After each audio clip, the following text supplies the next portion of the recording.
जय हिंद फ्रेंड, हिंदी और प्राइड में आप सभी का स्वागत है।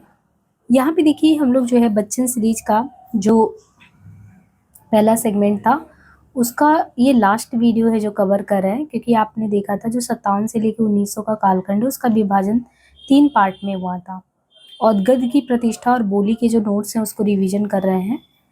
तो ये आपका समझिए जो नाटक क्या जितनी भी विधाएं हैं उनके बारे में थोड़ी थोड़ी जानकारी दी गई थी। तो पिछले क्लास में हमने जो किया था उसका नोट्स रिवाइज कर लेते हैं और आज जो है इस वीडियो में जो भी पॉइंट्स पढ़ेंगे उनको देख के, तो ये हो सकता है इसका लास्ट वीडियो हो। तो आपका 10 से 12 घंटे में जो है 100 पेज लगभग कवर हुआ है। नाटक की विविध दिशाओं में नोट्स में आता है। सबसे पहले नाटक की विविध दिशाओं में रोमांटिक नोट्स के संबंध में बात करते हैं। रोमांटिक नाटकों में ये श्रीनिवास दास 1857 से, और यहाँ पे बताया गया 1800, अगर देखिए इनका तो 57 से 97। इनका रणधीर प्रेम मोहिनी आता है 1877 में। तो रणधीर प्रेम मोहिनी 1877 में। किशोरीलाल गोस्वामी का मयंक मंजरी इसका उल्लेख है। रणधीर प्रेम मोहिनी का कथानक कहते हैं शिथिल या गतिपूर्ण है तथा संवाद उसमें अनावश्यक है। मयंक मंजरी इनका सुसंबंध है, यानी मयंक मंजरी देखेंगे तो सुसंबद्ध है। नाटक की सबसे बड़ी कमी कविताओं से इसमें भरा पड़ा है, कविता से भरा पड़ा है। रणधीर और प्रेम मोहिनी नाम ही जो है इनका, कहते हैं कि ये जो है रणधीर प्रेम मोहिनी जो इन्होंने श्रीनिवास दास ने नाम रखा है, ये ऐसा लगता है जैसे रोमियो एंड जूलियट उसकी तरफ ध्यान ले जाता है। मयंक मंजरी जो है उसमें एक अंक में एक ही दृश्य रखा गया है। मयंक मंजरी की खासियत है एक अंक में एक ही दृश्य है। इस प्रकार की कला का जो श्रेय लक्ष्मी नारायण मिश्र को दिया जाता है वो प्रथम प्रयोक्ता गोस्वामी जी को मिलना चाहिए। अमान सिंह गोटिया का मयंक मंजरी भी कहते हैं इसी के तहत आएगा। ऐतिहासिक रोमांस में देखें तो भारतेंदु की नील देवी आत्मगौरव का बोध कराने के लिए राधा कृष्ण दास के महाराणा प्रताप सिंह के अलावा एक भी अन्य नाटक उल्लेखनीय नहीं कहा जा सकता। तो किसका? भारतेंदु की नील देवी आत्मगौरव का बोध कराने के लिए और राधा कृष्ण दास के महाराणा प्रताप सिंह के अलावा एक भी अन्य नाटक उल्लेखनीय नहीं कहा जा सकता। श्रीनिवास दास का संयोगिता स्वयंवर श्रीनिवास दास का संयोगिता स्वयंवर काशीनाथ खत्री 1849 से 91। इनका सिंधु देश की राजकुमारियां और गुन्नौर की रानी। राधा कृष्ण दास का महारानी पद्मावती आदि केवल नाम के ऐतिहासिक है। तो यहाँ पे ऐतिहासिक में किसको किसको उल्लेख किया गया है, मतलब इन्होंने कहा है कि जैसे भारतेंदु जी का अगर नील देवी है तो आत्मगौरव के बोध के लिए है। राधा कृष्ण दास का अगर महाराणा प्रताप सिंह है तो उनके अलावा एक भी अन्य नाटक उल्लेखनीय नहीं कह सकते। श्रीनिवास दास का है यदि तो संयोगिता स्वयंवर, काशीनाथ खत्री का सिंधु देश की राजकुमारियां और गुन्नौर की रानी। राधा कृष्ण दास है उनका महारानी पद्मावती आदि केवल नाम के ऐतिहासिक नाटक है। प्रहसन में बात करें तो प्रहसन के संबंध में कहते हैं कि राधाचरण गोस्वामी जो है 1858 से 1925, राधाचरण गोस्वामी 1858 से 1925 और खड़ग बहादुर मल्ल 1853 इस काल के प्रमुख प्रहसनकार हैं। तो राधाचरण गोस्वामी हुए, खड़ग बहादुर मल्ल हुए, ये इस काल के क्या है, प्रमुख प्रहसनकार में आते हैं। तन मन धन की गोसाई जी को अर्पण में धर्मगुरुओं के व्यभिचारों की पोल खोलकर उनका पर्दाफाश किया गया। किसमें? रचना का नाम है तन मन धन की गोसाई जी। तन मन धन की गोसाई जी को अर्पण में धर्म गुरुओं के जो व्यभिचार हैं उनकी पोल खोलकर उनका पर्दाफाश किया गया है। बड़े मुंह मुहासे में परनारी गमन का दुष्परिणाम बताया गया है। गोस्वामी जी ने वृंदावन से भारतेंदु नामक एक पत्र भी निकाला था। किसने? गोस्वामी जी ने वृंदावन से भारतेंदु नामक एक पत्र भी निकाला था। खड़ग बहादुर मल्ल मझौली के महाराज कुमार थे। बांकीपुर के खड़ग विलास प्रेस की स्थापना उन्हीं के नाम पर हुआ। ठाकुर रामदीन सिंह इनके संपादकीय में उन्होंने क्षत्रिय पत्रिका का संपादन, ठाकुर रामदीन सिंह के संपादक में उन्होंने क्षत्रिय पत्रिका भी निकाला था। खड़ग बहादुर मल्ल के संबंध में बताया गया है। भारत आरत करके है प्रहसन। भारत आरत प्रहसन में उन्होंने शासकों और ओहदेदारों की दुर्बलताओं पर गहरा व्यंग किया। देवकीनंदन के जयनार सिंह में ओझाई के विश्वासियों पर व्यंग किया गया है। गोपाल राम गहमरी के देश दशा में सरकारी सलाहकारों की धांधली पर व्यंग का विषय बनाया गया। यानी गोपाल राम गहमरी के देश दशा में सरकारी जो सलाहकार है उनकी धांधली पर जो है व्यंग का विषय बनाया गया है। अंबिका दत्त व्यास की देसी घी और चर्बी व्यावसायिक कुरूपता का एक अच्छा नमूना है। सामाजिक पौराणिक में आएंगे तो सामाजिक पौराणिक में सामाजिक नाटकों का केंद्रीय समस्या है नारी, जो मुख्यतः सुधारवादी दृष्टिकोण से परिचालित है। तो सामाजिक नाटकों का केंद्रीय समस्या नारी है, जो मुख्यतः सुधारवादी दृष्टिकोण से परिचालित है। बालकृष्ण भट्ट के जैसा काम वैसा परिणाम, राधा कृष्ण दास के दुखनी वाला आदि ऐसे ही नाटक है। भट्ट जी के नाटक में दृष्टिकोण की प्रौढ़ता तथा व्यंग का तीखापन मिलता है। तो आपको ये देखना है कि जो सामाजिक नाटक, उनके केंद्रीय विषय नारी सुधारवादी दृष्टिकोण है। बालकृष्ण भट्ट की रचना जैसा काम वैसा परिणाम, राधा कृष्ण दास का जो दुखनी बाला है वो ऐसे ही है। भट्ट जी के नाटकों में दृष्टिकोण में प्रौढ़ता तथा व्यंग का तीखापन मिलता है। राधा कृष्ण दास ने जो विधवा के स्वाभाविक शरीर धर्म को प्रस्तुत करते हुए कौन सी रचना दुखनी बाला लिखा था? पहले इसी दुखनी बाला का नाम क्या था? विधवा विवाह। जिनकी श्यामा, जो उसमें पात्र होती है कैरेक्टर श्यामा, वो भ्रूण हत्या करती है।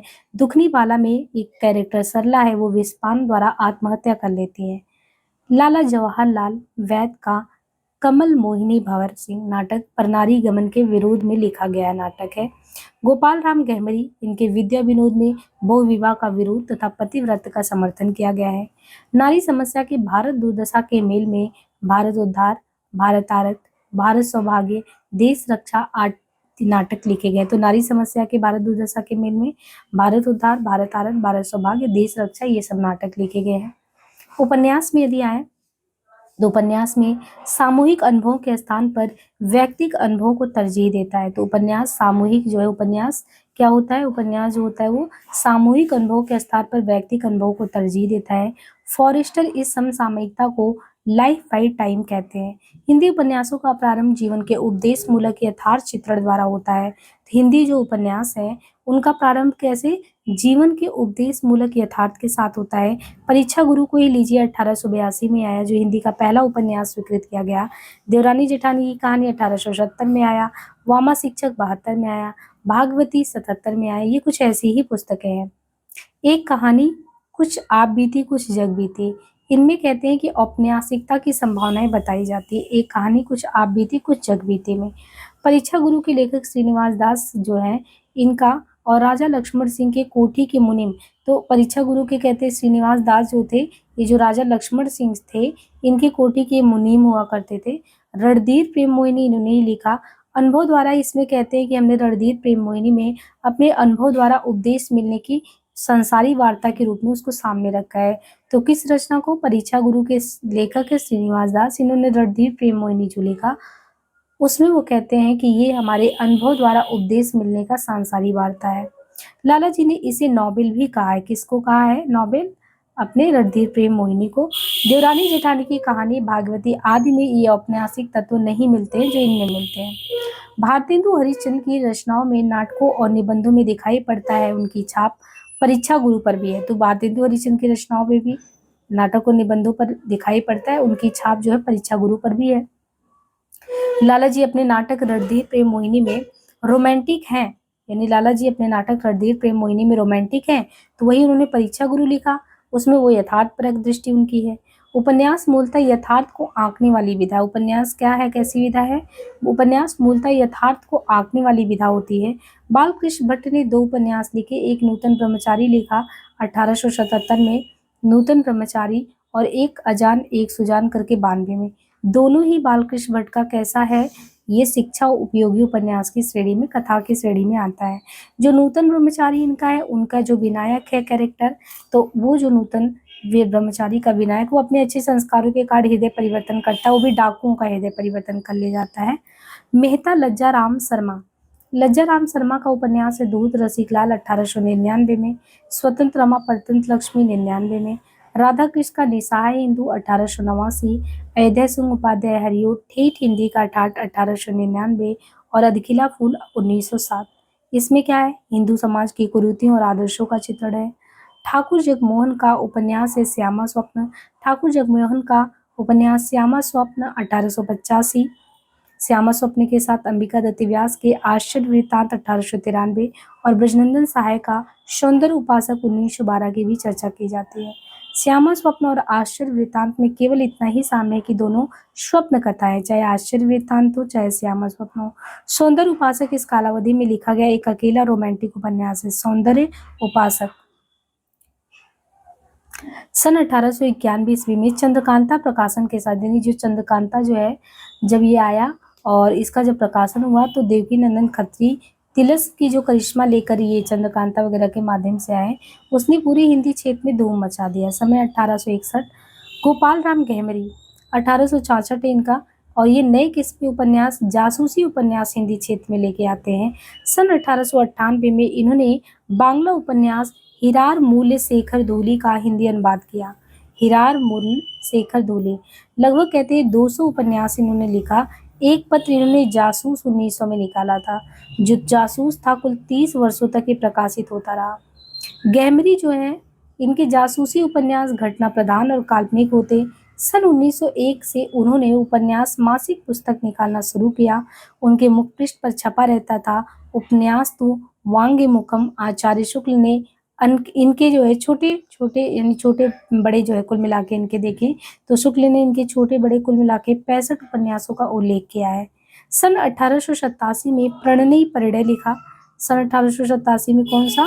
सन 1887 में इन्होंने प्रणयी परिणय करके लिखा। 1888 में त्रिवेणी उपन्यास प्रकाशित हुआ, जो 1890 ईस्वी में बिहार बिंदु में छपा था।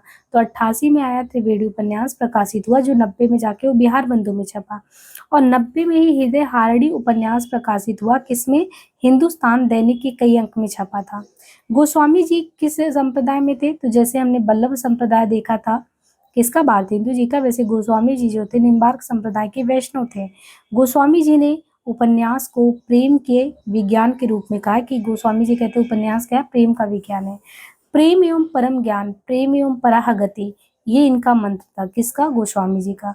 शुक्ल ने गोस्वामी के उपन्यासों को साहित्यिक कोटि की रचनाएं माना है। इंपॉर्टेंट फैक्ट है, इनके उपन्यासों में समाज के कुछ सजीव चित्र, घटनाओं के रूप रंग, चित्ताकर्षक वर्णन और थोड़ा बहुत चरित्र चित्रण भी देखने को मिलता है। अन्य उपन्यासकार के तौर पे कार्तिक प्रसाद खत्री, बलदेव प्रसाद मिश्र, गंगा प्रसाद गुप्त, जयराम दास गुप्त, ईश्वरी प्रसाद शर्मा, ये सभी भी आते हैं। बंकिम चंद्र की दुर्गेश नंदिनी 1865 और आनंद मठ 1875 है। बंकिम चंद्र के दुर्गेश नंदिनी 1865 और आनंद मठ 1875 ये रचनाएं हैं। मराठी उपन्यास में मंजू घोषा 1868, मंजू घोषा, विचित्रपुरी 1870, चंद्रप्रभा विरापड़न 1873। कहानी में देखें सन 1850 से लेके 1900। तो हमें अब क्योंकि कहानी वगैरह आज पढ़ना है तो इस नोट्स में देखें तो एक कहानी कुछ आप बीती कुछ जग बीती करके जो कदाचित उपन्यास के रूप में लिखा जा रहा था, मतलब कुछ आप बीती कुछ जग बीती, ये जो लिखा रहा था कहानी के रूप में लिखा जा रहा था कह रहे हैं। और भारतेंदु ने कहानी की संज्ञा कुछ आप बीती कुछ जग बीती को दिया है। किशोरीलाल गोस्वामी की इंदुमती, जिसे हिंदी की पहली कहानी माना जाता है और जो सरस्वती में कब छपा था? 1900 ईस्वी में छपा था। हिंदी के पहले कहानीकार किशोरीलाल गोस्वामी ही हैं। प्रणयी परिणय जिसे उन्होंने उपन्यास कहा, तो प्रणयी परिणय जो है इसको उन्होंने क्या कहा था? उपन्यास कहा है। हिंदी की पहली कहानी, और ये 87 में लिखा गया था। माधवराव सप्रे की टोकरी बंद मिट्टी को हिंदी की पहली कहानी ठहराते हैं। इंदुमती को हिंदी की पहली कहानी मान लिया गया है। तो हम लोग नोट्स रिवीजन पे अब ये आलोचना और कहानी के बाद में आएंगे, क्योंकि पहले इसका मूल पढ़ेंगे तो ही जाके हमें ये चीज़ समझ में आएगा कि हमें जो है आगे कैसे कंटिन्यू करना है। तो सबसे पहले हम एक बार इंडेक्स देख लेते हैं, कितना हमने पढ़ा है, कहाँ से हमें आगे कंटिन्यू करना है, और इस तरीके से आपका जो है पहला वाला सेगमेंट जो यहाँ पे कवर हो जाएगा। बिना इंडेक्स के एक तरीके से वैज्ञानिक पद्धति भी नहीं है पढ़ने का। पहले आप देखते चलिए क्या क्या आप पढ़े हैं। विषय सूची में हम आते हैं। हम लोगों ने पुनर्जागरण कंप्लीट पहले ही कर लिया था, और इसके बाद जो है पुनर्जागरण के बाद आप देखें तो हमने जो है खड़ी बोली का आरंभिक गद्य ये कवर कर लिया है। तीसरा हम लोगों का गद्य की प्रतिष्ठा और खड़ी बोली कविता चल रहा था, जिसमें भारतेंदु उनके मंडल, बालकृष्ण भट्ट, प्रताप नारायण उपाध्याय, बद्रीनारायण चौधरी, प्रेमगन। और नाटक जो है, तो हमने क्या करना है, नाटक की विविध दिशाएं आज नोट्स रिवीजन कर लिया। और ऐतिहासिक, रोमांस, प्रहसन, सामाजिक, पौराणिक कौन कौन से थे नाटक हमने देख लिया।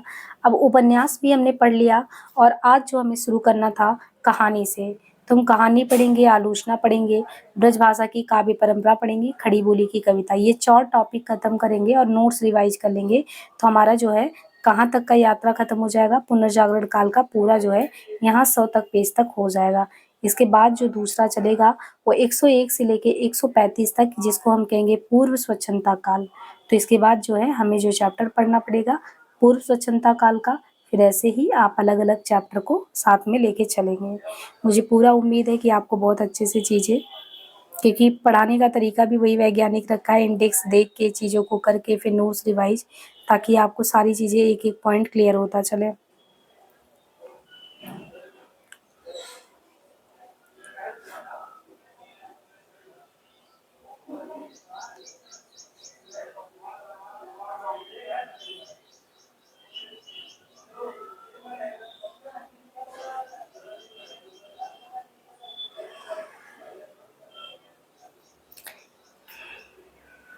अपना चैप्टर जो है यहाँ से शुरू हुआ था और ये सारी चीज़ें हम लोगों ने कर लिया था।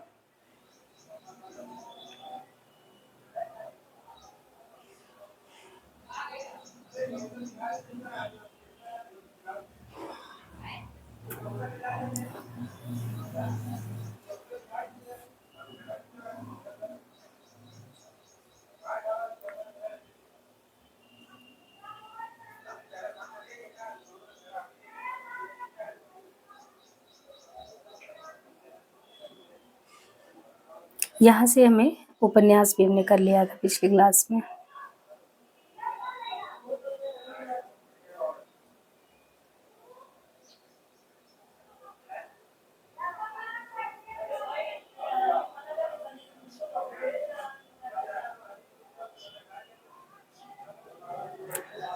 यहाँ से हमें इस चीज़ों को कवर करना था आज की क्लास में कहानी से।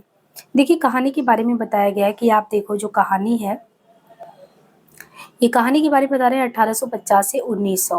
1850 से लेके जो 1900 तक उपन्यास कहानी का भेद स्पष्ट नहीं किया जा सकता था कि उपन्यास क्या है, कहानी क्या है। समस्त कथा साहित्य फिक्शन को उपन्यास कहने का चलन था।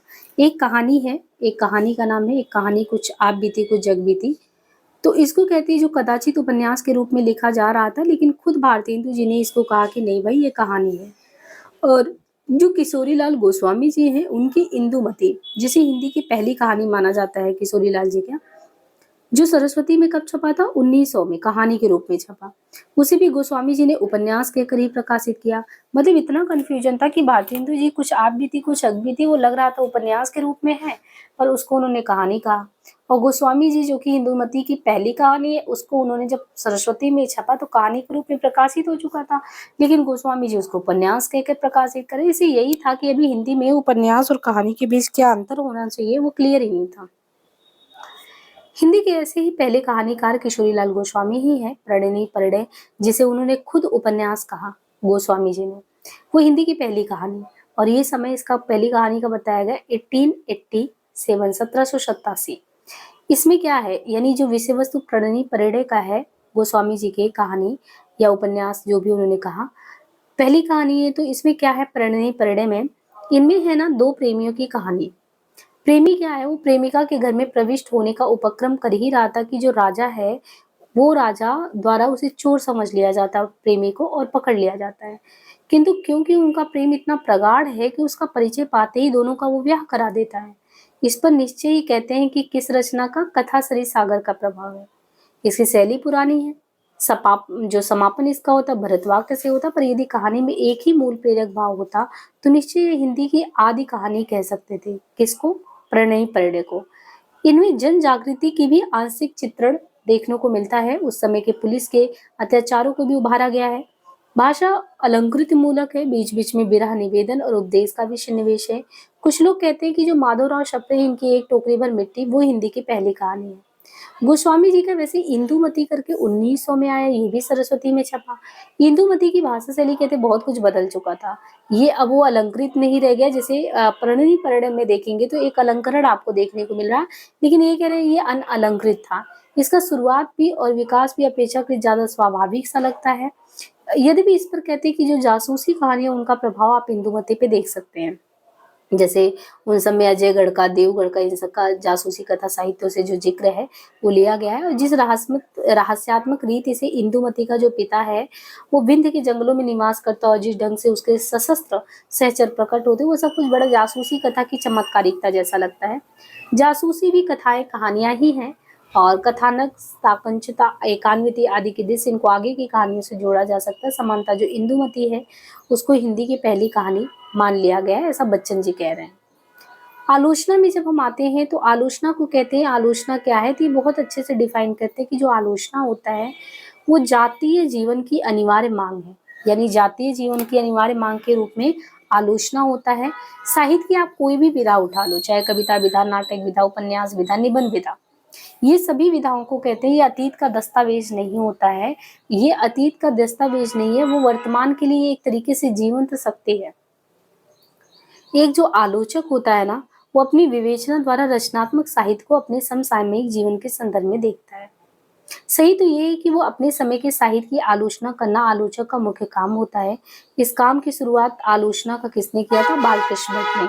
तो आलोचना के बारे में कि जो आलोचना है, इसका काम किसने शुरू किया था? इसका काम आपको देखना है कि शुरू करने वाले थे, इसका आलोचना का काम बालकृष्ण भट्ट ने। इस काम की शुरुआत बालकृष्ण भट्ट से होता है। कालक्रम की दृष्टि से वे ही हिंदी साहित्य के पहले आलोचक है। तो कालक्रम की दृष्टि से हिंदी साहित्य के पहले आलोचक कौन है? बालकृष्ण भट्ट है। संस्कृत में अगर उच्च कोटि की सैद्धांतिक आलोचना की बात की जाए तो लिखी गई, पर जो सैद्धांतिक, क्योंकि आलोचना एक सैद्धांतिक होता है, एक व्यवहारिक होता है, तो संस्कृत में कह रहे हैं कि उच्च कोटि की जो सैद्धांतिक आलोचनाएं हैं, सैद्धांतिक आलोचनाएं लिखी गई, पर व्यवहारिक आलोचना लिखने पर आचार्यों का ध्यान ही नहीं गया। टीका ग्रंथों में जहां जहां आपको व्यवहारिक आलोचनाएं देखने को मिल भी जाती, पर पुस्तकों पर स्वतंत्र आलोचनाएं नहीं लिखी गई। रीति काल में आप देखो तो लक्षण ग्रंथ लिखे गए, वो भी सैद्धांतिक है, वहां भी व्यवहारिक नहीं है। और ये जो लक्षण ग्रंथ लिखे गए वो भी संस्कृत के ग्रंथों पर आधारित है। तो बालकृष्ण भट्ट ने क्या किया? वो संस्कृत के पंडित थे। बालकृष्ण भट्ट के बारे में मैंने डिटेल से बताया था प्रताप नारायण जी से तुलना करके, कि भट्ट जी संस्कृति के पंडित थे अच्छे खासे, और उनको अंग्रेजी का अच्छा खासा ज्ञान था। तो पांडित्यपूर्ण शैली भी उनके लेखन में दिखता है, बड़े गंभीर स्वभाव के थे। हालांकि वो मनमौजीपन जो प्रताप जी में था, तो लेखन में हास्य व्यंग्य इनके भी थे, बड़े कर्कश होते थे। अब भट्ट जी संस्कृति के पंडित थे, उनके अंग्रेजी का उनका ज्ञान था। राजनीति में भी भट्ट को बहुत ही गहरी दिलचस्पी थी। गरीबी का असाधारण संकट भी उन्होंने झेला है, लेकिन उनकी आस्था में कहीं वो स्खलन नहीं लाया। राजनीति हो, धर्मभाषा हो, आदि के प्रति उनकी दृष्टि बड़ी यथार्थवादी रही है। उनके मत से चाहे धर्म संबंधी आदि एकता से आप और तरह का लाभ माने, पर देश की उन्नति और वास्तविक भलाई करने का द्वार हम राजनीतिक एकता को ही मानेंगे। वे जीवन के प्रति अत्यधिक आस्था मानते, इसलिए जगह जगह वो अतीत उन्मुख हिंदू समाज और विरक्त जो वेदांती है उनको आड़े हाथ ले लेते हैं। अतीत उन्मुख जो हिंदू समाज है और विरक्त जो वेदांती है उनको, यह लौकिक जीवन यानी जो चीजें चल रही है अपने आसपास उसके प्रति वो ज्यादा आस्थावान होने के कारण साहित्य को सामूहिक जीवन की अभिव्यक्ति बताते हैं कि साहित्य जो है वो सामूहिक जीवन की अभिव्यक्ति है। समालोचना जो है, समालोचना को उपयोगिता पर, यानी जो समालोचना का उपयोगिता उस पर वो प्रकाश डालते हुए उन्होंने कहा, जो जाति जिस समय जिस भाव से परिपूर्ण या परिलुप्त रहती है वो सब भाव उनके उस समय के साहित्य की समालोचना से अच्छी तरह प्रकट हो सकता है। जो जाति जिस समय जिस भाव से परिपूर्ण या परिलुप्त रहती वो सब भाव उनके उस समय के साहित्य की समालोचना से अच्छी तरह प्रकट हो सकता है। कहना नहीं होगा कि अपने समय के साहित्य की आलोचना में उन्होंने अधिक दिलचस्पी ली। रीतिबद्ध कविता के विरुद्ध उन्होंने ही पहल आवाज उठाई। तो रीतिबद्ध कविता के विरुद्ध पहल आवाज किसने? भट्ट जी ने उठाया। हिंदी की मध्यकालीन भक्ति कविता पर उन्होंने कुछ नहीं लिखा। किसने? भट्ट जी ने। संस्कृत के कवियों पर लिखा भी तो परिचयात्मक ढंग से लिखा। अपने समसामयिक साहित्य पर उन्होंने जो विचार व्यक्त किए वे ही हिंदी आलोचना की विकास यात्रा के आरंभिक बिंदु हैं। जैसे रणधीर प्रेम मोहिनी, उनको उन्होंने पहली ट्रेजेडी कहना उनकी पकड़ का सबूत है। कि मतलब अगर भट्ट जी रणधीर प्रेम मोहिनी लाला श्रीनिवास दास का उसको कहते हैं पहली ट्रेजेडी है, तो वो पकड़ पाते हैं। परीक्षा गुरु श्रीनिवास दास का, उन्हीं के संबंध में उन्होंने बताया कि इसकी भाषा और प्लॉट बंदिश दोनों सराहनीय है, किंतु इसकी उपदेश बहुलता जो है, आप इसको पढ़े होंगे तो खूब बारे उपदेश है। और परीक्षा गुरु इनकी उपदेश बहुलता इसकी सबसे बड़ी त्रुटि है, तो उसको त्रुटि की तरफ कहते हैं। कहते हैं देखो, जो ग्रंथकर्ता महाशय उनको अनेक प्रकार के उपदेश वाक्य और विज्ञान चातुर्य प्रकट करना था, तो गुलदस्ते मखलाक या विधाकुर के ढंग की कोई पुस्तक बनाते ही, इसलिए इसको बना दिया परीक्षा गुरु को। पर भट्ट जी जो थे वो आलोचना का वास्तविक स्वरूप जो है देखते हो संयोगिता स्वयंवर में। संयोगिता स्वयंवर की सच्ची आलोचना से ये उनका आलोचक दृष्टि देखने को मिलता है। कथानक हो, चरिचित्रण हो, कथोपतन हो, देश काल उद्देश्य की दृष्टि में रखकर जो आलोचना उन्होंने प्रस्तुत की वो भट्ट जी के नए दृष्टिकोण का द्योतक है। यद्यपि नाटकों का ढांचा अभी बहुत कुछ पुराना था, पर युगीन प्रवृत्तियों की मांग के फलस्वरूप भट्ट जी ने आलोचना का मान बदल दिया। आरंभ में ही उन्होंने ये सवाल उठाया कि ऐतिहासिक पुरावृत्त और ऐतिहासिक नाटक में अंतर होता है। यानी आप ऐतिहासिक पुरावृत्त की बात करो और ऐतिहासिक नाटक की, इसमें अंतर होता है। लेकिन लाला भगवान देव ने इस अंतर को नहीं समझा। पुरावृत्त को ऐतिहासिक नाटक में रूपायित करने के लिए जिस कल्पना शक्ति की आवश्यकता होती है, वो लाला जी में नहीं था। तो क्या चीज नहीं था? वो कहते हैं कि ऐतिहासिक पुरावृत्त और ऐतिहासिक नाटक में अंतर होता है, लेकिन जो लाला भगवान दिन है वो इस अंतर को ही नहीं समझते। वो पुरावृत्त को ऐतिहासिक नाटक में रूपायित करने के लिए जिस कल्पना शक्ति की आवश्यकता होती वो तो उनमें थी ही नहीं।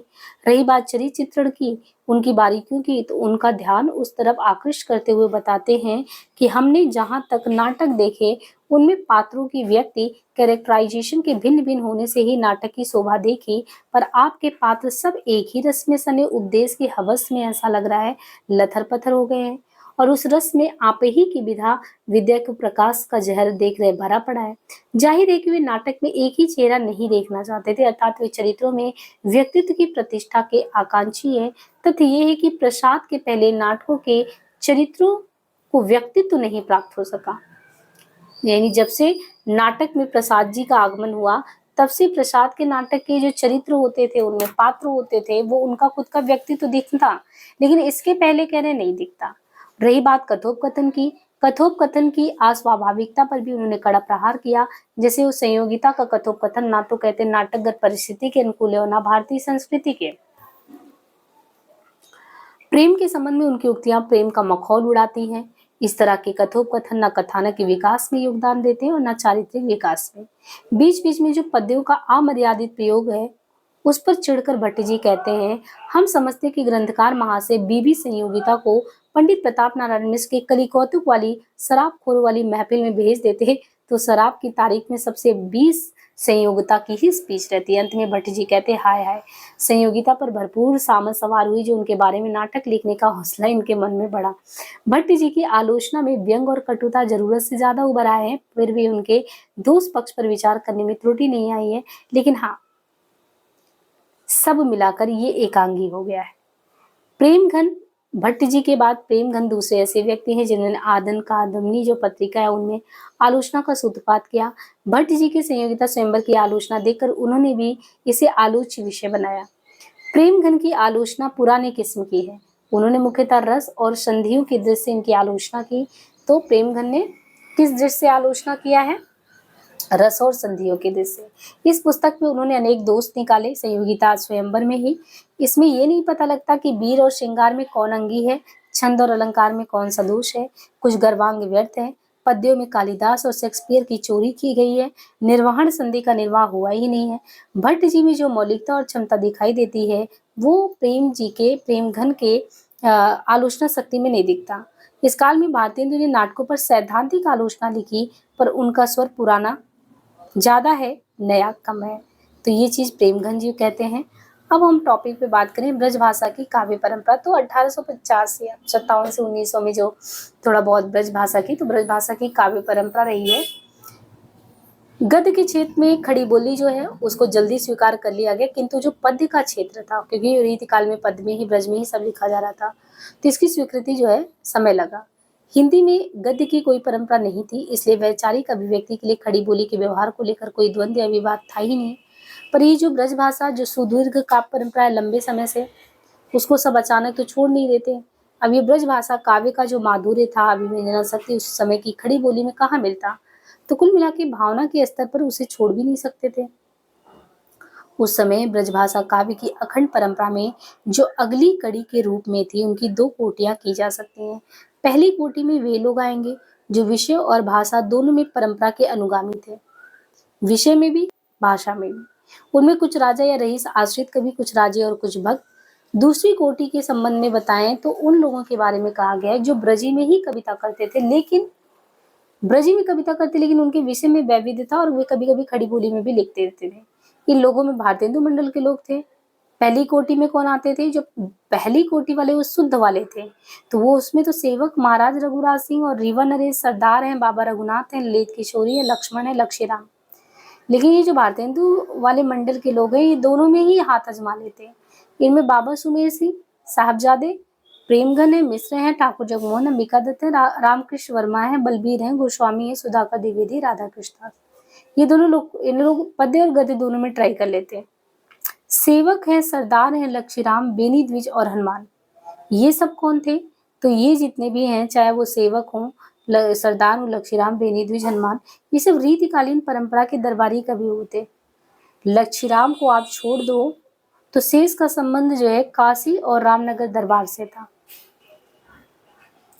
सेवक असनी वाले प्रसिद्ध ठाकुर के प्रपौत्र हुआ करते, यानी और ये काशी की जो रईस हरिशंकर के आश्रित हुए थे। सेवक असनी वाले प्रसिद्ध ठाकुर के प्रपौत्र, काशी के रईस हरिशंकर के आश्रित थे। ये काशीराज ईश्वरी नारायण सिंह के भी कृपा पात्र थे। दोनों की प्रशंसा में उन्होंने कवित्त लिखा। किसने? सेवक ने। उन्होंने वाग्विलास नाम का नायिका भेद ग्रंथ भी बनाया। भारतेंदु हरिश्चंद्र के सुंदरी तिलक में उनके कुछ सवैये ऐसे संग्रहित हैं। अज्ञात यमुना का ये चमत्कारपूर्ण उदाहरण उन्हीं का है। देखिए आनी कछु दिन ते उर्से उठे व्याधि के अंकुर वारे, कीजिए बेग उपाय न तो दुख पाए है आगे, भरे पार भारे। हो प्रिय सेवक प्राण तुम्हें सुख दे, अनोखे विरंच सवारे, भीर अधीर क्यों होत अरिपीर, सहेंगे बिलोकन हारे। तो वारे भारे सवारे हारे। सरदार जो ईश्वरी नारायण सिंह है, इनके दरबारी कवि ये थे। इस काल के ब्रजभाषा कवि में उनका स्थान था। केशवदास जो थे, उनके दो ग्रंथ कवि प्रिया और रसिक प्रिया की जो टीकाएं उन्होंने लिखी सेवक ने, वो उनकी ब्रजभाषा काव्य की पकड़ को ही दिखाता है। और ब्रजभाषा काव्य पर सेवक का बहुत अच्छा अधिकार था। इसके बाद बात किया गया है बाबा रघुनाथ राम स्नेही। ये बाबा रघुनाथ दास राम स्नेही अयोध्या के महंत हुआ करते। इन्होंने रामचरितमानस के ढंग पर विश्राम सागर लिखा। इसने रघुनाथ राम स्नेही ने, अयोध्या के महान थे, रामचरितमानस के ढंग पर इन्होंने लिखा विश्राम सागर। ललित किशोरी और ललित माधुरी वैश्य बंधु लखनऊ निवासी थे। ये विरक्त होकर वृंदावन में रहने लगे थे। ललित किशोरी और ललित माधुरी वृंदावन में रहने लगे थे, सच्चे भक्त थे। उनकी कविता में भक्ति हृदय की सरलता और माधुर्य दिखती। राजा लक्ष्मण सिंह ने कालिदास के मेघदूत का पद अनुवाद किया। इसमें दोहा, चौपाई, सोठा, शिखरड़ी, सवैया, घनाक्षरी इन छंदों का प्रयोग किया। सवैये और घनाक्षरी तो बहुत सरस लगे राजा लक्ष्मण सिंह के। शकुंतला नाटक के बीच बीच में आए हुए पद अनुवाद का लालित्य भी देखें तो प्रशंसनीय है। लच्छीराम, बेनी द्विज, हनुमान आदि रीतिकालीन ढर्रे के कवि थे। तो लच्छीराम है, बेनी द्विज है, हनुमान है, ये सब रीतिकालीन ढर्रे के कवि थे। इस सिलसिले में गोविंद गिल्ला भाई का नाम इसलिए उल्लेखनीय है कि गुजराती होते हुए भी उन्होंने ब्रजी में रचनाएं की। तो किसने? गुजराती होते हुए भी उन्होंने ब्रजी में रचनाएं की, गोविंद गिल्ला भाई ने। लच्छीराम ये देव की भांति बहुत से राजा रईसों के दरबार में भटकते रहे। कौन? लच्छीराम जो थे वो देव की तरह ही कहते हैं, बहुत सारे राजा रईसों के दरबार में भटकते रहे। कभी तो वे अयोध्या नरेश द्विजदेव के यहाँ थे, कभी वो बस्ती के राजा शीतला बख्श सिंह के यहाँ थे, और यहाँ तक कभी दरभंगा दरबार की शोभा बढ़ाते रहे, कभी गिद्धौर दरबार में, कभी पूर्णिया दरबार में दिखाई देते, तो कभी काशी के, कभी समाज में। अपने आश्रय दाताओं की प्रशंसा में जो है उन्होंने कई ग्रंथ लिखे। जैसे उन्होंने लिखा मान सिंहाष्टक, प्रताप रत्नाकर, प्रेम रत्नाकर, रावणेश्वर कल्पतरु, कमलानंद कल्पतरु उनके प्रसिद्ध ग्रंथ हैं। लच्छीराम जो है, लच्छीराम का समय देखे तो 1841, लच्छीराम 1841 से लेके 1904 नाम के, यानी लच्छीराम के नाम के कितने कवि हुए हैं? 7। किंतु उनमें सबसे अधिक प्रसिद्धि जिला बस्ती वाला जो लच्छीराम है, बस्ती वाले लच्छीराम, उनको मिला। उनका जन्म बस्ती जिले के शेखपुरा गांव में हुआ। 16 वर्ष की अवस्था में लच्छीराम ने अयोध्या नरेश मान सिंह द्विजदेव से भी भेंट की और उन्हीं के दरबार में वो रहने लगे। वहां पर उनका संपर्क अन्य राजाओं से हुआ।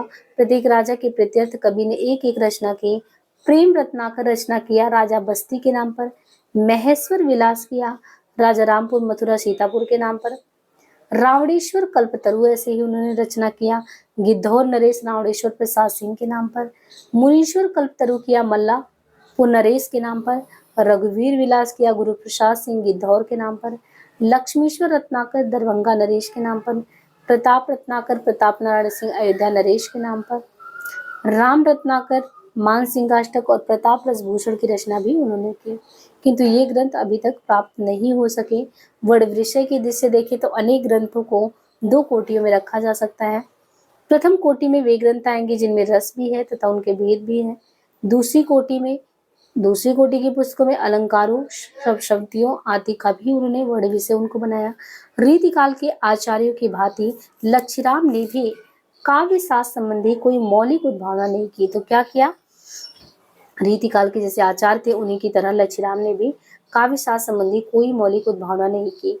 पर लच्छीराम जो थे, इनका कवि रूप रीति काव्य की तरह सरस और श्रृंगारिक है। लच्छीराम का जो कवि रूप है वो कैसा है? रीति काव्य की तरह सरस और श्रृंगारिक है। ब्रज भाषा पर उनका व्यापक अधिकार था। यद्यपि पद्माकर की तरह अगर देखें तो अरबी फारसी के शब्दों का भी वे बेधड़क प्रयोग करते थे। तो लच्छीराम जो थे वो रीति काव्य की तरह सरस श्रृंगारिक है और ब्रज भाषा पर उनका व्यापक अधिकार था। यद्यपि पद्माकर की तरह अगर देखें तो वे बेधड़क प्रयोग करते थे अरबी फारसी शब्दों का। वस्तुतः जो लच्छीराम है वे रीतिबद्ध काव्य परंपरा के आखिरी कवि थे। बेनी द्विज और हनुमान लच्छीराम की तरह आचार्य नहीं थे। वो बेनी द्विज और हनुमान लच्छीराम की तरह आचार्य नहीं थे, पर उनकी रचनाएं रीति काव्य की हास्योन्मुखी परंपरा के मेल में आता है।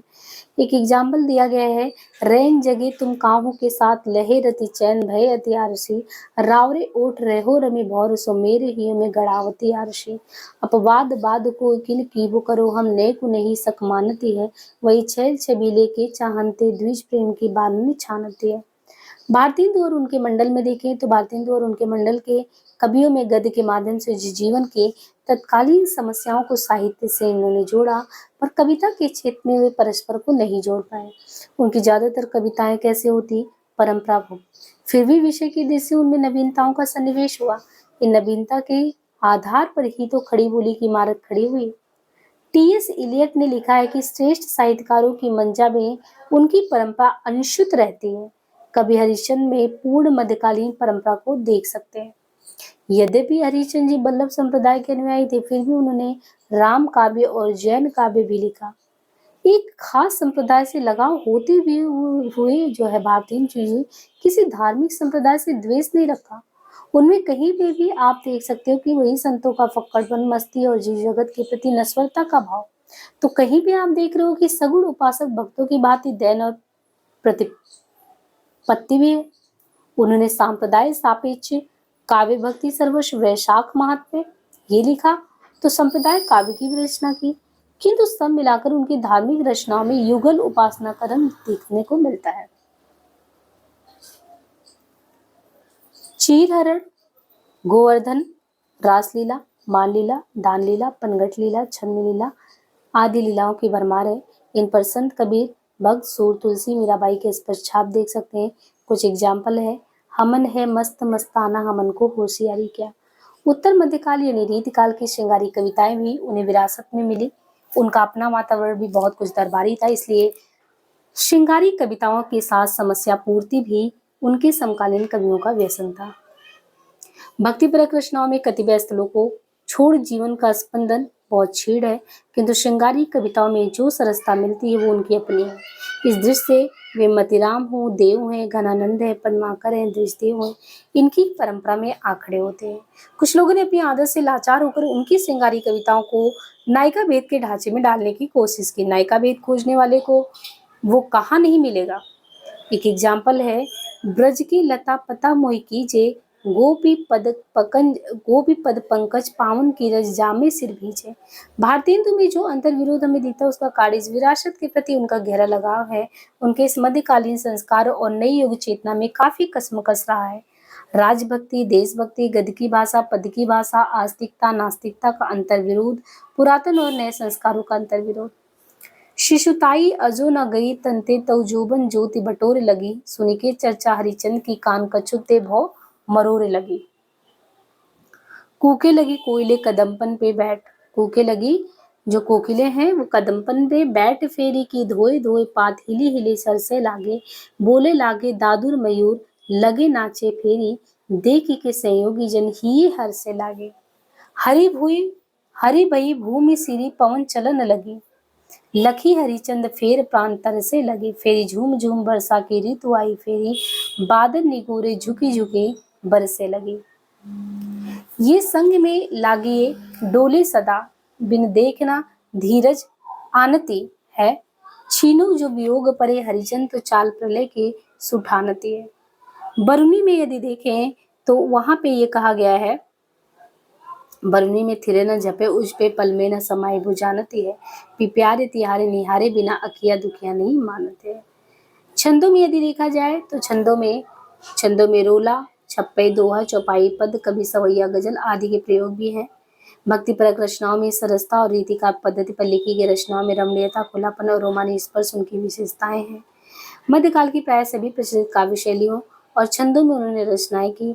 भक्ति काल की ये शैली और रीतिकाल की मुक्तक शैली, आदिकाल की छप्पे रोला शैली और खुसरो की मुखरी शैली भी अपनाई है। उन्होंने कथा निबंध काव्य लिखे जिनका विकास मैथिली शरण गुप्त ने किया। लोक काव्य शैली की रचनाएं उनकी नवीन पद्धति जिनके प्रति बहुत बाद में लोग सचेत हुए।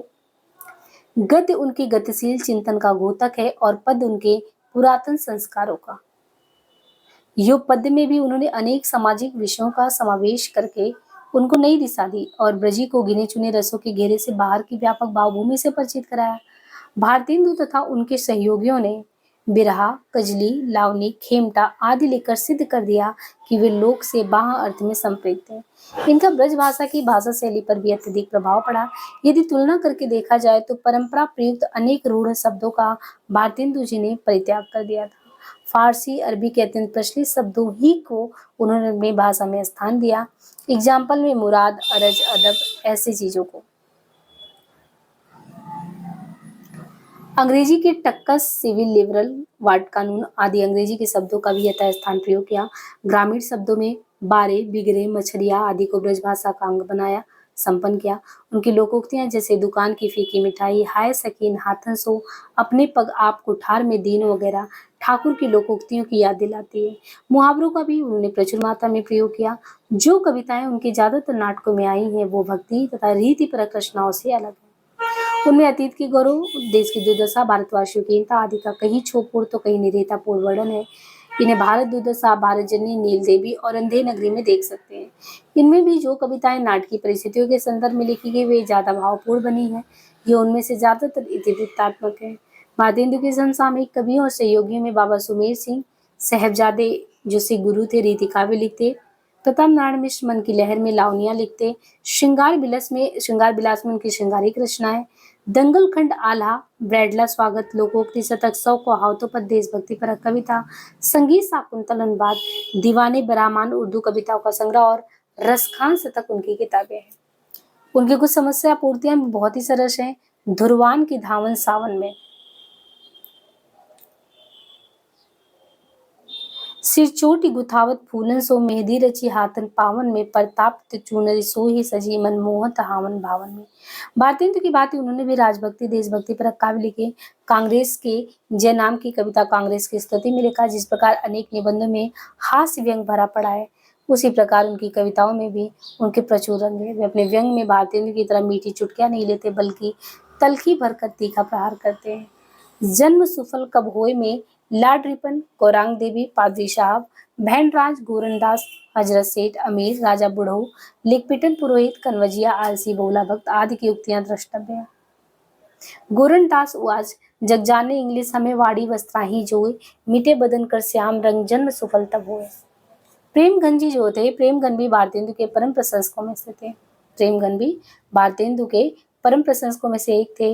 उन्हें एक प्रकार से भारतेंदु का अनुकर्ता ही प्रेमगन को कहना चाहिए। भारतेंदु के अपवर्ग और पुरुषोत्तम पंचक की तरह ब्रिज चंद पंकज उन्होंने लिखा और इसी तरीके से बकरी बिलाप की तरह उन्होंने पितर प्रताप लिखा।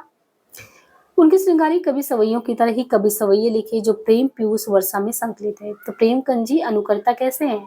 अब भारतेंदु रसा उपनाम से उर्दू में लिखते थे तो प्रेमगन अब्रज से लिखते थे। भारतेंदु ने तरजीह बद्ध लिखा तो उन्होंने साखी बद्ध लिखा। मिर्जापुर कजली का गढ़ समझा जाता है और प्रेमगन ने कजली, चैता, कबीर आदि की रचनाएं भी की। उन्होंने भारतेंदु की भांति राजभक्ति और देशभक्ति संबंधी कविताएं भी लिखी। दादा भाई नौरोजी के पार्लियामेंट के सदस्य होने पर उन्होंने मंगल नासा अथवा हार्दिक धन्यवाद लिखा, जिनमें देशभक्ति और राजभक्ति दोनों का सन्निवेश था। उनकी रचनाओं का संग्रह प्रेम घन सर्वस्व में जो है देखने को मिलता है। रीति काव्य शैली में लिखा हुआ उनका एक सवैया है, सजी सूर दुकोलन झूलन झूलत बालम से मिली बाभिनिया, बरसावत सोरस राग मलार अरातप मंजू कलमिनी। किंतु प्रेमगन का महत्व अगर देखें तो इस विश्लेषण में नहीं है। ऐतिहासिक दृष्टि से विचार करने पर वे भारतेंदु के समकालीन कवियों में सबसे अधिक समसामयिक लगते हैं। उनकी समसामयिक जो रचनाएं हैं वो परिमाण में भी ज्यादा है, लेकिन परिमाण अधिक होने पर वे समसामयिक विषयों पर आधारित इतिवृत्तात्मक काव्य परंपरा को आगे नहीं बढ़ाते। दो खंड काव्य इनका है। खंड काव्य में जीर्ण जनपद, अलौकिक लीला, उनकी सृजना अवश्य उनकी ऐतिहासिक देन है, जो भविष्य के रोमानी और इतिवृत्तात्मक खंड काव्यों की दिशा निर्देश देने का कार्य करते हैं। जीर्ण जनपद ये इनका दूसरा नाम है दुर्दशा दत्तापुर, यानी जीर्ण जनपद का दूसरा नाम है दुर्दशा दत्तापुर। ये प्रेमघन की जन्मभूमि है और इस काव्य में दत्तापुर गांव के संबंध में कवि के स्मृति चित्र हैं। इसमें गांव के प्राचीन वैभव और आधुनिक दुर्दशा को चित्रित किया गया है। प्रेमघन गांव को, उनके समाज को, उनके त्योहार आदि को जिस रूप में अनुभूत किया था उसका यथार्थ चित्रण आपको इसमें मिलेगा। संभव है कि प्रेमगन को गोल्ड स्मिथ के उजड़ ग्राम डिजर्टेड विलेज से प्रेरणा मिली हो लिखने को। आचार्य शुक्ल ने जिसे स्वच्छंदतावाद की संज्ञा दी उसका समारंभ यहीं से होता है, खेतों में निरीही करने वाली स्त्रियों की एक स्वच्छंद चित्र को देखकर।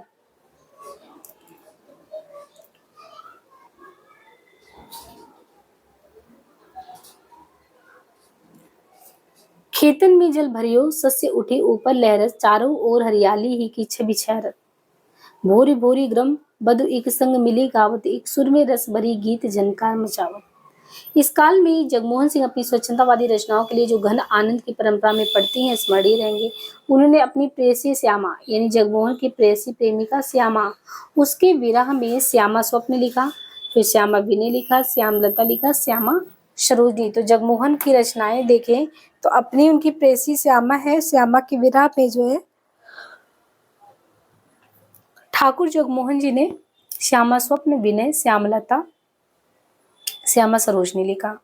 एग्जाम्पल है, सुमायके में नौ जोबन बाला स्नेह सके की भांति दुराए, कहु बगरावत चीर अधीर समीर उड़यो कह के लपटाए। कबूगी गिरिज का बाज चढ़ी उत ऊंचे अटा निरखे पिया आए, बिलास सहाय प्रमोद भरी जगमोहन प्रीति छके दर्शाए। भारतेंदु की समकालीन कवियों की तरह उन्होंने कजलिया भी लिखी थी, नए विषयों पर भी अस्फुट कविताएं भी लिखी। रामकृष्ण वर्मा बलबीर, राधाचरण गोस्वामी, सुधाकर द्विवेदी ने भी पुरानी चाल की ही कविताएं लिखी, जिनका ऐतिहासिक विकास जिससे कोई खासा महत्व नहीं है। रामकृष्ण वर्मा ने भारत जीवन प्रेस से अनेक पुरानी पुस्तकों को छापकर हिंदी का बड़ा उपकार किया। किसने? रामकृष्ण वर्मा ने। कहाँ से? भारत जीवन प्रेस से अनेक पुरानी पुस्तकों को छापकर हिंदी का बड़ा उपकार किया, अन्यथा उनमें से बहुत सी पुस्तकें नष्ट हो जाती। रही बात अंबिका दत्त व्यास की, अंबिका दत्त व्यास 1858 से 1900 ब्रजभाषा के एक अच्छे कवि थे। विकासी के कवि समाज के प्राण थे। इस समाज में प्राय समस्या पूर्तियां होती थी। व्यास जी की समस्या पूर्ति बहुत चाव से सुनी जाती। समस्या पूर्तियों को समस्या पूर्ति सर्वस्व में संग्रहित किया। पावस 50 में पावस का उद्दीपन परक वर्णन 50 कवित सवैये में हुआ। ब्रजभाषा काव्य के कवित सवैयों का लालित इनमें नहीं मिलेगा। सुकवि सस्सई में श्री कृष्ण की बाल लीला से संबंधित 700 सामान्य दोहे हैं। बिहारी बिहार में बिहारी के दोहों को कुंडलियों में अनुदित किया गया। उनके अपने कवित सवैये और दोहे की अपेक्षा कुंडलियां सरस बन पड़े हैं। खड़ी बोली की कविता, गद्य के लिए खड़ी बोली सुगमता से स्वीकार कर ली गई, पर कविता क्षेत्र में स्वीकृत होने के लिए इसे संघर्ष करना पड़ा। हिंदी में गद्य की कोई परंपरा विकसित नहीं हुई थी, इसलिए खड़ी बोली गद्य को अपना स्थान बनाने में विलंब नहीं लगा। दैनिक जीवन के कार्यों में विचारों के विनिमय में गद्य का माध्यम ही व्यवहारिक होता है। ऐसी स्थिति में खड़ी बोली गद्य को स्वीकार करने का नाम कोई विकल्प नहीं था। किंतु हिंदी कविता की एक ही परंपरा थी और उसमें उनके साथ ही परिनिष्ठित ग्रंथों का निर्माण हुआ ही था, अतः उसे सहसा छोड़ देना संभव नहीं था। भारतेंदु तथा उनके समसामयिक कवियों ने गद्य में खड़ी बोली और पद्य में ब्रजभाषा का उपयोग किया।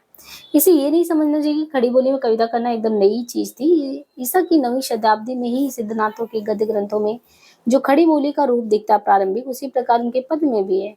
सरापाद लिखते उच्चा उच्चा पावत ताहिर,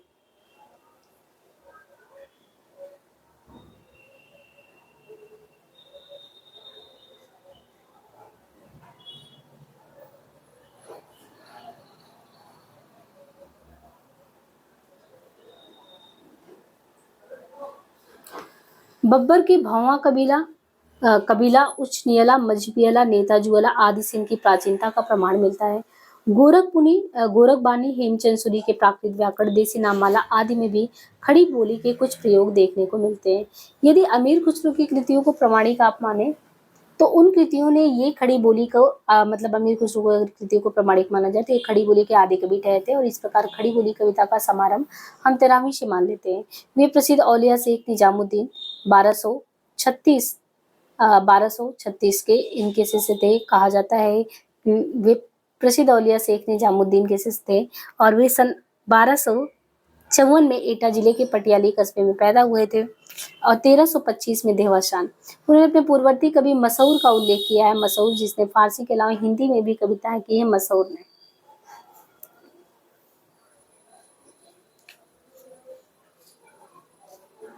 जिसने फारसी के अलावा हिंदी में भी कविताएं की है। गोरी शेख फराउद्दीन सकरगंजी जो अमीर खुसरो के समकालीन थे, उनका एक दो मशहूर और भी है। एक सज्जन सकाए आएंगे और नयन मरेंगे दो, ये विधना ऐसी रहन कर भोर कभी ना हुए।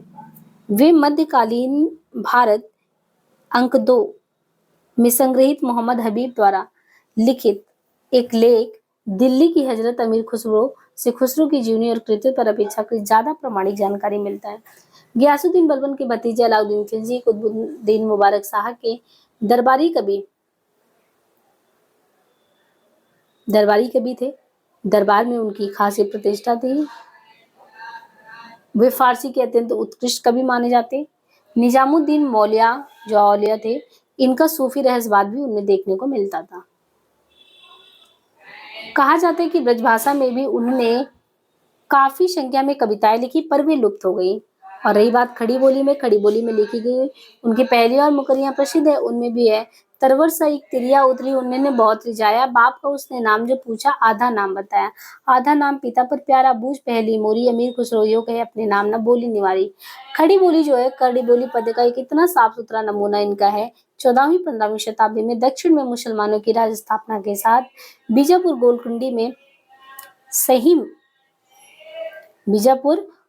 में सही में दक्खनी हिंदी को राजकीय प्रोत्साहन दिया गया। वजही है, गवासी है, इब्ने निशाती है, बहुद्दीन जनामी, रनाती नुसरती, ये कवियों ने हिंदी में प्रबंध काव्य और फुटकल कविताएं रची। 17वीं सदी में रचा गया प्रणाली संप्रदाय का ग्रंथ भी तक बहुत बड़ा खड़ी बोली में है। नैनो नीरत झरत है, जबलो चर्चा धाम, रंग जर्दी का आइया और न सूझे काम। 12वीं सदी में महाराष्ट्र में महानुभाव पंथ का प्रवर्तन होता है। वहीं पर 13वीं सदी में वारकरी पंथ का भी। इन दोनों पंथ के संतों ने अपनी रचनाओं में जनभाषा खड़ी बोली का व्यवहार किया। इन वारकरी पंथ में नामदेव, एकनाथ, तुकाराम आदि अनेक संतों में नामदेव की जो रचना है उस रचना का एक नमूना है। पांडे तुम्हारी गायत्री लैंडे का खेत खाती थी, लेकर के टेंग टेंगरी तेरी लांगत जाती थी। पांडे तुम्हारा महादेव दौल बदल चढ़ियावत देखा था, मोदी के घर खाना खाया, हिंदी में मोदी के घर खाना पाका, वाका लड़का मरिया था। हिंदी में संत कवियों में कबीर हैं, दादू हैं, सुंदरदास हैं, मुलक है, धनीदास, दरिया साहब, पलटू। इनकी रचनाओं में खड़ी बोली का पर्याप्त पुट है। ये संत प्राय पढ़े लिखे नहीं थे, कुछ ना तो मसीह कागज वाले भी थे, अतः उन्होंने अपने मत के प्रचार हेतु लोक भाषा का आश्रय लिया। इनकी रचनाओं में अनेक बोलियों का सम्मिश्रण है। सगुण उपासक में मीरा की रचनाओं में खड़ी बोली का पुट है। खड़ी बोली की दृश्य रीतिकाल में दो प्रकार के कवि देखे जा सकते हैं रीतिकाल में। एक तो जिनके काव्य में बीच बीच में खड़ी बोली का मिश्रण, दूसरे वो जिन्होंने ब्रजभाषा के साथ खड़ी बोली में काव्य रचना की।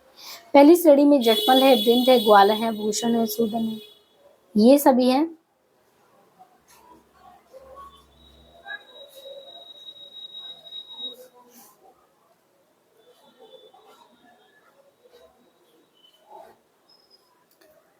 खड़ी बोली की दृश्य रीतिकाल में दो प्रकार के कवि, एक तो वे थे जिनके काव्य में बीच बीच में खड़ी बोली का मिश्रण, दूसरे वो जिन्होंने ब्रजभाषा के साथ खड़ी बोली में काव्य रचना की। और पहली श्रेणी में जटमल, बृंद, ग्वालन, भूषण, सूदन, दूसरी में आलम, घनानंद, प्रताप सिंह, देव नजीर और इनके अलावा जो है वृंदावन, जैन, ललित किशोरी। मुसलमान कवियों में तालिब शाह, शेख मुल्लन, हैदर खैरा शाह, उन्होंने प्राय गजल, तुर्रे, ख्याल, लावनी और रेखते लिखी। भारतीयों के समय में एक और गद्य खड़ी बोली का व्यवहार हो रहा था, दूसरी ओर जो पद्य की भाषा ब्रज भाषा ही बनी हुई थी, किंतु खड़ी बोली लोक रागों, लावनी, ख्याल, तर्रा, ठुमरी में अपना स्थान बना चुकी थी। 19वीं सदी के उत्तरार्ध में देखें तो 19वीं सदी के उत्तरार्ध में नत्था सिंह तालिब, बाबा रामकरण गिरी, बाबा शंभूपुरी, रामप्रसाद आदि तुर्रे चाल थे। कलंगी संप्रदाय के बाबा बनारसी दास प्रसिद्ध लावनीबाज थे। भारतेंदु तथा उनकी मंडली के लोग उनसे आप प्रभावित नहीं रह सके। उन्होंने भी लावनियों और कजलियों की रचना की। ठुमरियों, संगीतों, नौटंकियों से भी जनता का मनोरंजन हो रहा था, किंतु ठुमरियों, संगीतों, अमानत की इंद्र कथा जो 53 इनमें कुछ से दरबारी रुचि का प्रावधान था। कदाचित इनके प्रतिकार में भारतेंदु मिश्र आदि ने ही जातीय संगीत लिखा। समय की मांग के फलस्वरूप उन्होंने खड़ी बोली में कविता का लिखने का शुरुआत किया और 1881 में भारतेंदु ने अपनी खड़ी बोली की कविता भारत मित में प्रकाशन के लिए भेजा। प्रात समीरन प्यार छंद में लिखा गया। उनका एक निबंध है हिंदी भाषा करके, जो कि 1910 में आता है। उसी का एक उपशीर्षक है नई भाषा की कविता। भजन करो श्री कृष्ण का, मिलकर के सब लोग, सिद्ध होएगा काम और छूटेगा सब वो। उक्त निबंध में ही उन्होंने कहा, जो मैंने आपने कई बार भी परिश्रम किया कि खड़ी बोली में कुछ कविता बनाऊं, पर वो मेरे चित्तानुसार नहीं। स्पष्ट है कि जानबूझ खड़ी बोली की कविता है जो संख्या में 2-4 है, वो मेरे से नहीं बनता।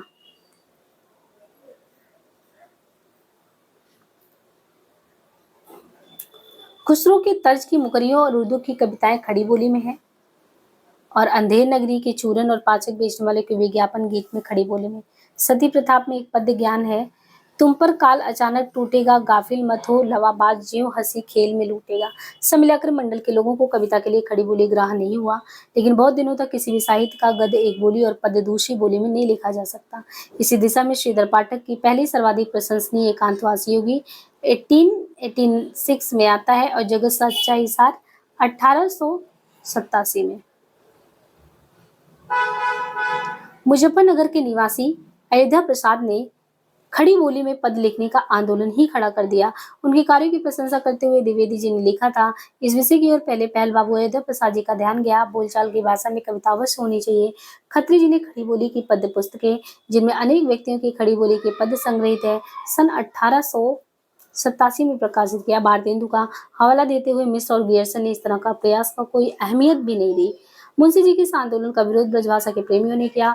उनकी मुंशी स्टाइल को आदर्श स्टाइल स्वीकार करना श्रीधर पाठक को भी, जो खड़ी बोली के प्रबल समर्थक थे, अच्छा नहीं लगा। इस आंदोलन को लेकर हिंदुस्तान में नवंबर 1887 ईस्वी से लेकर 1888 में काफी विवाद रहा। इस विवाद में अयोध्या प्रसाद खत्री और श्रीधर पाठक ने खड़ी बोली का पक्ष लिया। प्रताप मिश्र और राधाचरण गोस्वामी ने ब्रजभाषा का लिया। ये विवाद अपनी जगह, किंतु भारतेंदु मंडल के प्राय सभी लोग ब्रजभाषा और खड़ी बोली दोनों में कविता लिखते रहे।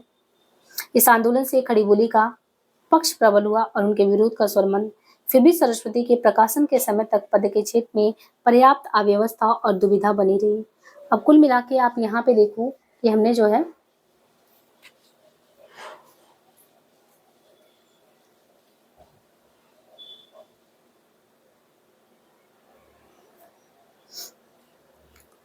यहाँ तक पूरा जो है पढ़ लिया है। अब थोड़ा सा नोट्स रिवाइज है, इसको कर लेते हैं ताकि इस वीडियो में यहाँ तक पूरा जो है आपका कंप्लीट हो जाए। देखिए, आलोचना जो है, आलोचना जातीय जीवन की अनिवार्य मांग है।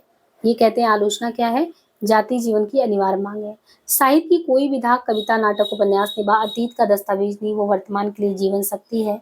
क्रम की दृष्टि से ही वे हिंदी साहित्य के पहले आलोचक माने जाते हैं। किसके बारे में है? भट्ट जी। जो जाति समय जिस भाव और परिपूर्ण या परिलुप्त रहता, वो सब भाव उनके उस समय का साहित्य की समालोचना से अच्छी तरह प्रकट हो। भट्ट जी जो थे वो आलोचना का वास्तविक स्वरूप संयोगिता स्वयंवर की सच्ची समालोचना को ही देख के कहते हैं मिलता है। इनके अलावा चिढ़कर भट्ट जी कहते हैं, हम समझते हैं कि ग्रंथकार महाशय बीवी संयोगिता को पंडित प्रताप नारायण मिश्र के कलिकौतुक वाली शराबखोर वाली महफिल में भेज देते। भट्ट जी की आलोचना में व्यंग और कटुता जरूरत से ज्यादा है। प्रेमघन दूसरे ऐसे व्यक्ति हैं, उन्होंने आनंद कादम्बनी में आलोचना का सूत्रपात किया। ब्रज भाषा की काव्य परंपरा में पहली कोटि में वे लोग आएंगे जो विषय और भाषा दोनों में परंपरा के अनुगामी है। दूसरी कोटि में वो आएंगे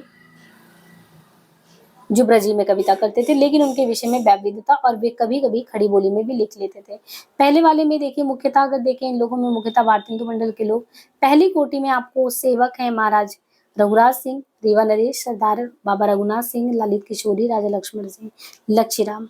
और भारतेंदु तथा उनके मंडल के विचारों में भारतेंदु और उनके मंडल बाबा सुमेर सिंह, साहिबजादे प्रेमगंज, प्रताप नारायण मिश्र, ठाकुर जगमोहन सिंह, अंबिका दत्त व्यास, रामकृष्ण वर्मा, बलबीर, राधाचरण गोस्वामी, सुधाकर और रणधीर प्रेम, सुधाकर द्विवेदी और राधा कृष्ण दास। सेवक सरदार लक्षीराम, बेनीद्विज और हनुमान, ये सब रीतिकालीन परंपरा के दरबारी कवि थे। लक्षीराम को छोड़कर शेष का संबंध काशी और रामनगर दरबार से था। सेवक 1815 असनी वाले ठाकुर के प्रपौत्र थे और काशी के रईस हरिशंकर के आश्रित थे। ये काशीराम ईश्वरी नारायण सिंह के भी कृपा पात्र थे। उन्होंने वाग्विलास नामक नायिका भेद ग्रंथ में भी बनाया। भारतेंदु हरिश्चंद्र की सुंदरी तिलक में कुछ सवैये देखिए। आनी कछु दिन ते उर से उठे व्याधि के अंतुर वारे। सरदार ईश्वरी नारायण सिंह के दरबारी कवि थे। केशवदास के 2 ग्रंथ कवि प्रिया और रसिक प्रिया की टीकाएं लिखे, जो इनके ब्रजभाषा काव्य की पकड़ का द्योतक है। और इनके अलावा जो है बाबा रघुनाथ दास राम स्नेही अयोध्या के महन, रामचरितमानस के ढंग पर विश्राम सागर लिखा। ललित किशोरी और ललित माधुरी वैश्य बंधु लेखक लखनऊ के थे। लक्ष्मण सिंह ने कालिदास के मेघदूत का पद धनबाद किया। उनमें दोहा, चौपाई, सोठा, सवैया, घनाक्षरी आदि छंदों का प्रयोग हुआ। लक्षीराम है, बेनीद्विज है, हनुमान है, ये रीतिकालीन ढर्रे के कवियों में है। गोविंद किल्ला भाई जो है ये गुजराती होते हुए भी उन्होंने ब्रजी में रचनाएं की।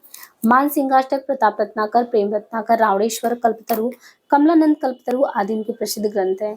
रही बात लक्षीराम की, 1841 से 1904 लक्षीराम के नाम के 7 कवि हुए थे। सबसे ज्यादा प्रसिद्ध थे बस्ती वाले लक्षीराम। प्रत्येक राजा के लिए उन्होंने प्रत्यर्थ एक रचना की थी लक्षीराम ने। जैसे उन्होंने प्रेम रत्नाकर लिखा राजा बस्ती के नाम, महेश्वर विलास लिखा रामपुर, मथुरा, सीतापुर के नाम, रावणेश्वर कल्पतरु गिद्धौर नरेश, शाह रावणेश्वर, मुनीश्वर कल्पतरु मल्लापुर नरेश के नाम, रघुवीर विलास गुरु प्रसाद सिंह गिद्धौर के नाम। इनके अलावा लक्ष्मीश्वर रत्नाकर दरभंगा नरेश के नाम, प्रताप रत्नाकर प्रताप नारायण सिंह अयोध्या के नाम, राम रत्नाकर मानसिंहाष्टक और प्रताप रसभूषण की रचना के नाम। भारतेंदु और उनके मंडल के संबंध में देखें तो टी.एस. इलियट ने लिखा है कि श्रेष्ठ साहित्यकार की परंपरा में उनकी बातें अनिश्चित रहेगी। कवि हरिश्चंद्र में पूर्ण मध्यकालीन परंपरा को देखा जा सकता है, यद्यपि वे वल्लभ संप्रदाय के अनुयायी थे। राम काव्य और जैन काव्य भी लिखा उन्होंने। उनमें कहीं संतों का फक्कड़पन, मस्ती और जीव जगत के प्रति नश्वरता का भाव, तो कहीं पे सगुण उपासक भक्तों की भांति दैन्य और भक्ति वही प्रतिपत्ति देखने को मिलता है। उन्होंने संप्रदाय सापेक्ष कृष्ण भक्ति सर्वस्व वैशाख महात्म्य लिखा, तो संप्रदाय काव्य की भी रचना की है। भारतेंदु के संबंध में है, धार्मिक रचनाओं में युगल उपासना का रंग ज्यादा देखने को मिलता है। चीर हरण, गोवर्धन, रासलीला, मानलीला, दानलीला, पनघट लीला, ये छंद लीलाओं आदि के संबंध में कहते हैं कि भरमार है। और इन पर जो है संत कबीर, इस पर जो है संत कबीर, भक्त सूर, तुलसी, मीराबाई के स्पष्ट छाप देख सकते हैं। हमन है मस्त हमन इस होशियारी क्या, ब्रज की लता पता मोहि कीजे, सिसुताई अजो न गई तनते तहु जो जोबन ज्योति बटोरे लगी। छंदों में रोला है, छप्पे है, दोहा है, चौपाई है, पद्य, कविता, सवैये है, गजल आदि के प्रयोग किए। आदिकाल की छप्पे रोला शैली और खुसरो की मुखरी शैली भी अपनाई। गद्य उनके गतिशील चिंतन का द्योतक है, तो परंपरा के पुरातन संस्कारों का पद्य। भारतेंदु के समसामयिक कवियों और सहयोगी में बाबा सुमेर सिंह है, साहबजादे जो सिख गुरु थे, रीति काव्य में लिखते रहे। प्रताप नारायण मिश्र मन की लहर में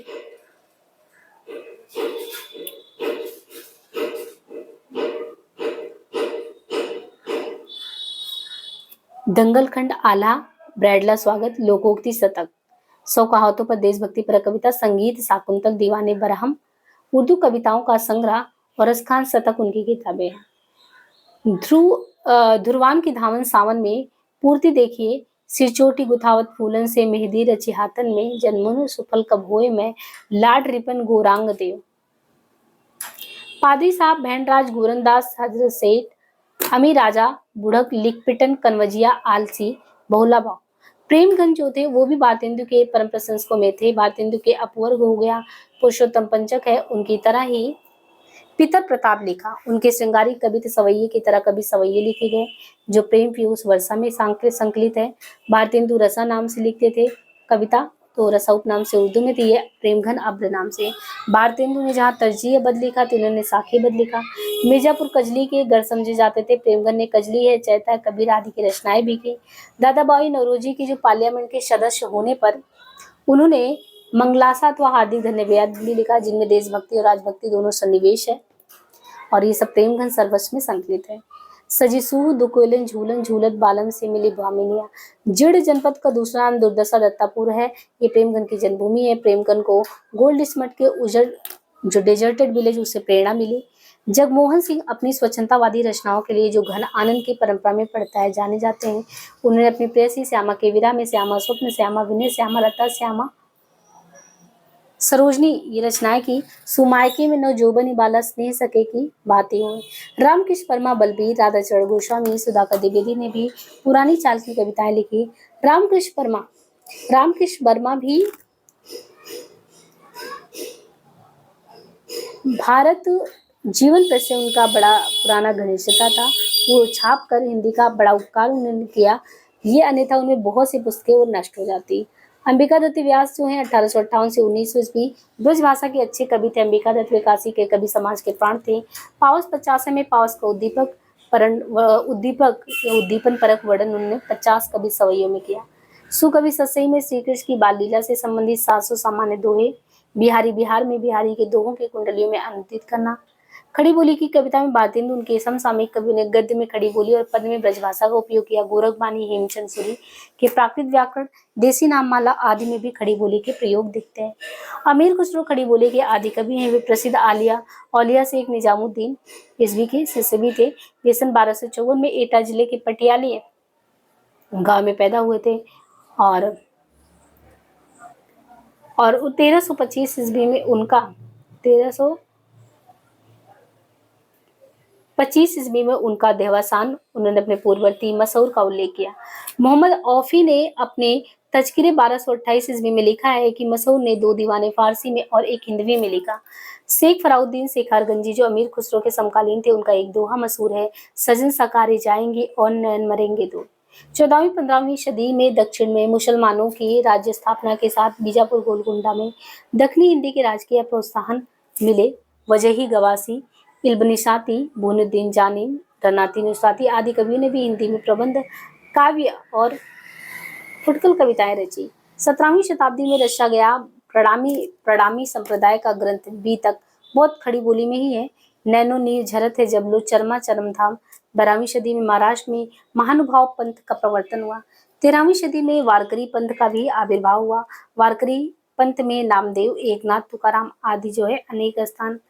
और इनके अलावा देखें तो नामदेव की रचना में एक नमूना, पांडे तुम्हारी गायत्री लंधे को कृत खाती है।